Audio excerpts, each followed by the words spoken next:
This is the new Pixel 5. Google sent us one before its release, and I'm going to take you through everything new with the Pixel 5, including my first impressions of the device.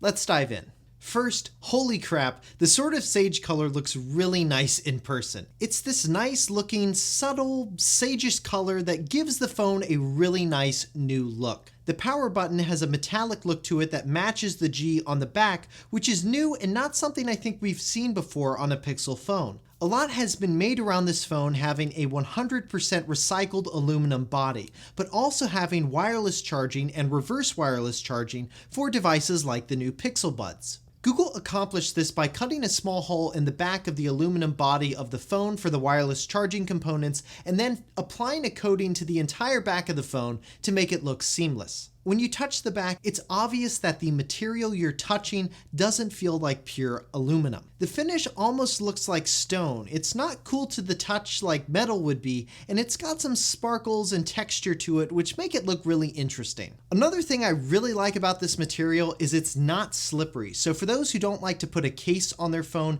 you're really going to appreciate the coating that Google put on the back here because it's just easier to grip than say if the phone had a glass back for wireless charging like the Pixel 4 last year. I found that coating to be a little bit more slippery than this one. Now, another thing that's really interesting about the Pixel 5 is, I don't know if you'll be able to see it from here, but there's not actually a speaker that you can see or feel at the top of this phone. Google has hidden it underneath the screen, and in my limited testing, it seems to work pretty well, though I'm not sure if it's on equal footing with the Pixel 4 from last year in my limited testing so far. Now, another obvious difference with the Pixel 5 compared to last year's Pixel 4 and 4 XL is the upgraded aesthetics. There's no large forehead holding face unlock and Selfie sensors, and we now have a Pixel imprint sensor on the back like in earlier generations of the Pixel line. This allowed Google to create a truly all-screen hole-punch design that I think looks really slick. It looks like a phone from 2020. The bottom bezel is even slimmer on the 5 than it is on the 4A that was just released earlier this year. The Pixel imprint sensor works exactly as you'd expect. I love the placement on the back of the phone. It just lines up right with where your finger would be when you hold the phone, and it's wicked fast. And overall, I feel like with Android, there's just much broader support for using a fingerprint sensor as an authentication method within apps than there is for face unlock.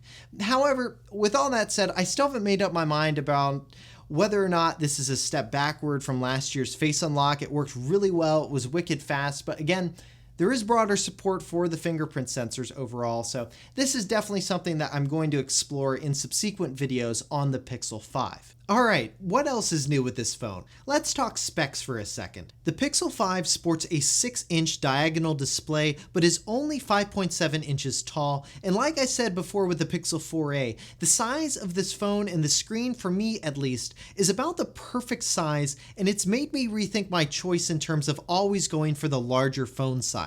You get a lot of screen with this design, while still having it being comfortable to hold in one hand. Like last year, it comes with an OLED display with around the same pixels per inch or PPI that the Pixel 4 had with 432 PPI. The display supports HDR and also features Google's smooth display technology, which allows the display to go up to 90 Hz for a smoother scrolling experience, which is definitely a plus and something I've loved having on my Pixel 4 XL. The phone weighs a little bit less than the Pixel 4 last year, coming in at 143 grams. To me, it feels solid but not too heavy. It's just about right for one-handed use. The battery got a huge bump in the 5 to 4,080 milliamps compared to just 2,800 milliamps in the Pixel 4 last year, which did not have great battery life. So far, my impressions of the battery life of this phone are it's pretty good, if not excellent.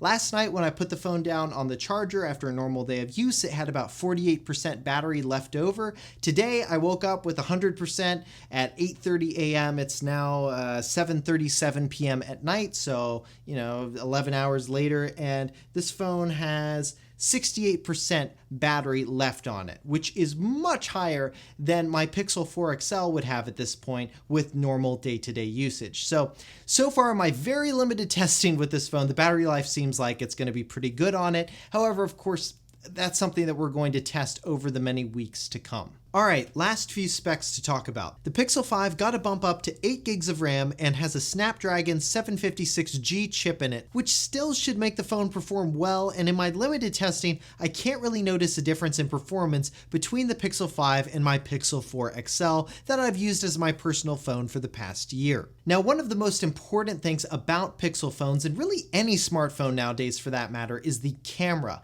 and the Pixel 5's camera did get some upgrades. You now have a 16 megapixel ultra-wide camera on the Pixel. Instead of telephoto, Google is simply using the super zoom technology for zooming. Now, we've done some limited comparisons between both the Pixel 4a, Pixel 5, and Pixel 4 XL from last year, and I've got to say, it's pretty hard to tell the difference between a lot of the photos they take. Now, we'll of course keep testing this out, but I'd say I think the difference between the Pixel 5 and the Pixel 4a is mainly going to be that ultra-wide camera and some new video capabilities. The selfie camera on the Pixel 5 now has two modes, 1x and 1.4x, which is a nice improvement. Like with the back cameras, it's hard to tell the difference between a lot of the selfies from the Pixel 5, 4a, and 4 XL. Now, another thing that got a significant upgrade with the Pixel this year is video. You can now shoot 4K at 60 frames per second, and Google has also added new stabilization modes, and in my limited testing so far, they actually work really well.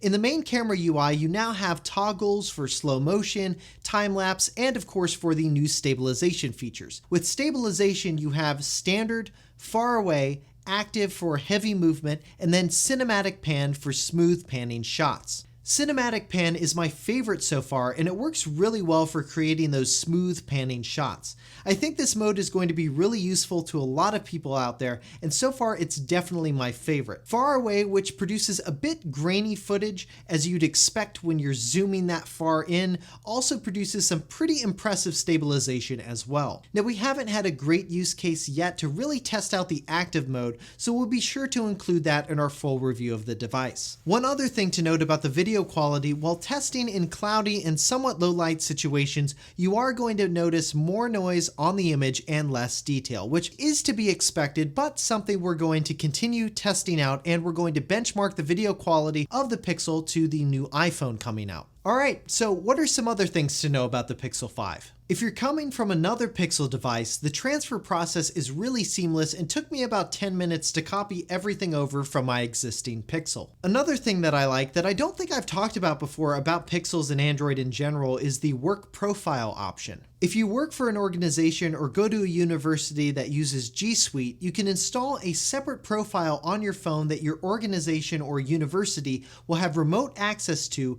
but it's separate from your personal apps. Google even gives you a really nice toggle to turn off your work apps on weeknights and weekends to help make it easier to switch off work. Alright, let's go through a few more impressions before we wrap up. The Squeeze for Assistant feature found in the Pixel 4 last year is absent from the Pixel 5 this year. The only way to trigger the assistant on the device is by swiping up from the sides or saying the trigger word. I think the vibrations for notifications on the phone have been somewhat improved. I at least don't notice as much buzzing coming from my phone with the case on it with the Pixel 5 as I did with my Pixel 4 XL also with a case on it. Last thing I'll mention is, as always, I love the Pixel cases. Google uses a washable fabric made from recycled plastic water bottles. In total, 70% of the case is made using recycled materials, and I think it looks great, and I love that pop of color that Google uses for the power buttons. The case also supports wireless charging and reverse wireless charging, and it just has this fun look to it. Now, we're going to have much more on the Pixel 5 in the coming months. Since phones' lifespans are so short, we're actually going to do a 1 month later review of the phone that will come out just before the holidays, and then of course a 6 months later review of the phone sometime next year. Now, if you want to see those reviews or other videos on Google or other tech products, make sure you subscribe to the channel. And if you have any questions at all on the Pixel 5, make sure you leave a comment below. Now, if you like this video and found it helpful or informative, make sure you hit that thumbs up button below as well. All right, well, that will do it for me. I'm Josh Tedder for 6 months later. Thanks for watching.